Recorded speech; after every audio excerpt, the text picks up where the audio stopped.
વર્ષનો તો સંદેશો આપણો એ જ છે, ગર્વ ન હો જો ક્યાંય લગા રે.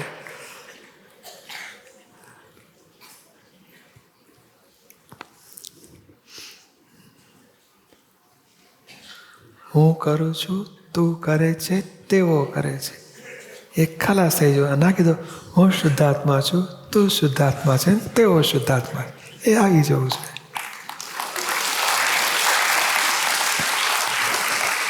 વ્યવસ્થિતને તાબે છે, બધું સંજોગો આધીન ચાલે છે. ભમરડા વ્યવસ્થિતને તાબે ફરે છે. એમાં એણે આમ કર્યું ને આમ ના કરવું છે, ને આવું કરાતું હશે, કેટલું ખોટું કહેવાય ને કેટલું સરસ કહેવાય. એ ડખા કરવાના રહ્યા જ ક્યાં પછી? કે બધા ભમરડા વ્યવસ્થિતને તાબે ફરે છે. એટલે એ પકડી રાખવું છે આ વર્ષનો સંદેશો આપણો. અને સારું થાય. જ્ઞાન ના હોય તો શું હોય? સારું થાય તો મેં કર્યો, બગડી જાય તો પહેલાં એ કર્યું, તેણે કર્યું, બીજાને માથે ઠોકે. આપણે સારું થાય તો ટીમ વર્ક, બગડી જાય તો કે બીજી વખત સુધારીશું, ધ્યાન રાખીશું. કોઈ ભૂલ કાઢે તો એકના ધ્યાન રાખીશું, સુધારીશું. આ કરતાં પણ મેં ખરાબ કર્યું તેનો એ ભોગવટો ના આવવો છે. મેં સરસ કર્યું એની મીઠાશમાં છકી ના જવું છે. નહીં, શુદ્ધાત્મા પદ, હું શુદ્ધ જ છું, એ નિશંક દશા, એવા પદમાં બેસવા માટે હું શુદ્ધાત્મા છું સંજ્ઞા આપી છે કે શુદ્ધ જ છો તમે.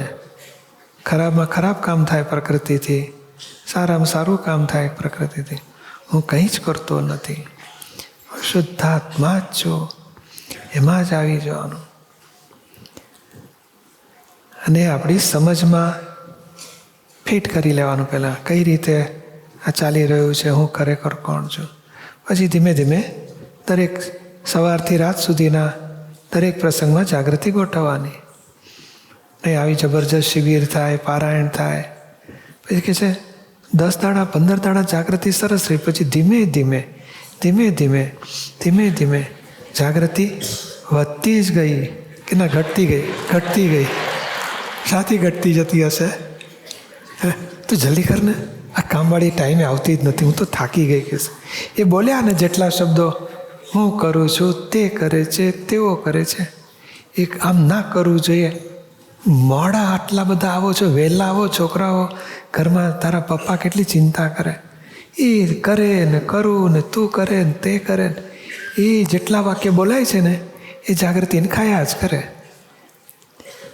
એ બોલાતી વખતે ખબર હોવી છે કે આ તો સંજોગો સાથ મળવું. આપણે જ્ઞાન જણાવો, વહેલા આવી જાવ તો સારું, પણ તું ખોટું કરે છે, આમને કેટલું દુઃખ થાય છે, મારું માનતી નથી. એ બધા ડખા એ જાગૃતિને ખાઈ જાય. એટલે આપણે આ રાખવું છે. બોલાય કદાચ, કારણ બધી રેકર્ડ છપાઈ ગઈ છે તો નીકળશે.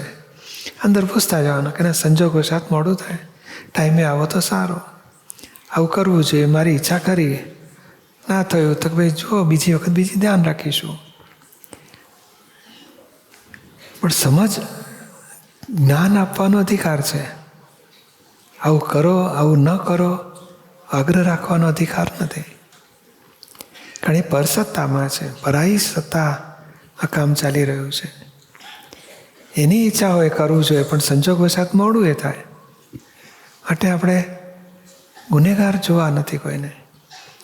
એટલે આ વર્ષનો સંદેશો, ગર્વ, કંઈ પણ સારું બને, મેં કેટલું સરસ બન્યું, મેં કેટલું સરસ કર્યું. એ એટલું કર્યું એમ નહીં, તને ખબર પડી આ કોણે આપણે લીધે, એવા ખુશ ખુશ થાય.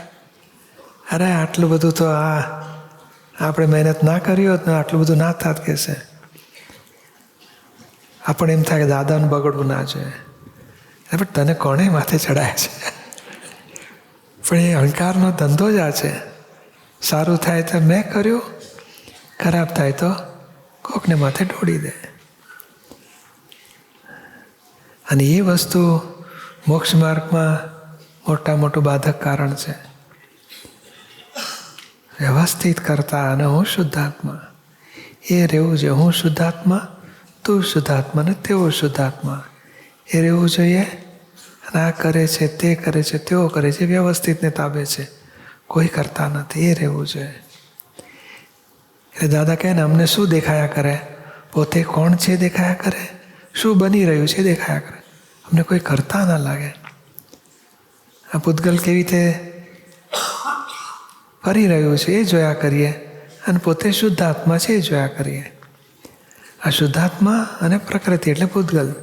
પૂતગલ વ્યવસ્થિતને તાબે ફર્યા કરે છે અને પોતે આત્મા છે.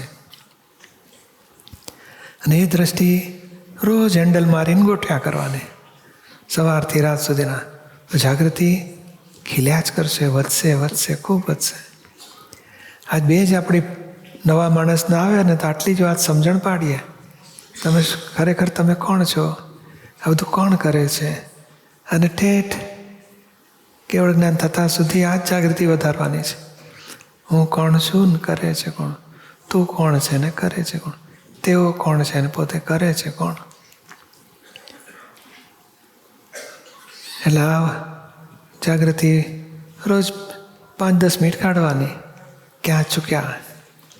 એમાં પહેલી 2 આજ્ઞા આવી ગઈ, ત્રીજી આજ્ઞા આવી ગઈ, અને આ 3 રહેશે ને તો ચોથી એની મેળે ફાઇલોનો સંભાવે નિકાલ. સંભાવ રહેશે જ ફાઇલોમાં, નિકાલે સરસ થશે. પછી કારણ જેટલું આત્મા રૂપે જોઈએ ને એટલું ફાઇલ લાગે.